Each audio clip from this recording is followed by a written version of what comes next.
ప్రభుత్వ రంగ సంస్థల ప్రైవేటీకరణను అడ్డుకుని తీరుతామని కాంగ్రెస్ నేత రాహుల్ గాంధీ వెల్లడించారు. భారత్ జోడో యాత్రలో భాగంగా ఆయన BHEL, BEL సహా పలు సంస్థల కార్మికులతో ముచ్చటించారు. ప్రభుత్వ రంగ సంస్థలను కేంద్రం ప్రైవేట్ పరం చేస్తుందనే భయం కార్మికుల్లో ఉందన్నారు.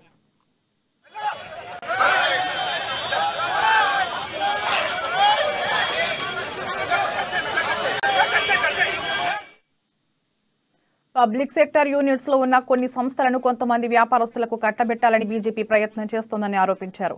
ఎయిర్పోర్ట్లు, పోర్ట్లు, LIC, టెలికాం, పైప్ లైన్స్ ఇలాంటి ఎన్నో విభాగాలను కేంద్రం ప్రైవేట్ పరం చేస్తుందని విమర్శించారు. వ్యవసాయ చట్టాలను రద్దు చేసే వరకు దేశ రాజధాని ఢిల్లీ కేంద్రంగా రైతులు పోరాటం చేసిన విషయాన్ని గుర్తుపెట్టుకోవాలని రాహుల్ సూచించారు. ఎలాంటి భయం వద్దని, ప్రైవేటు పరం చేయనీయకుండా కాంగ్రెస్ అడ్డుకుంటుందని హామీ ఇచ్చారు.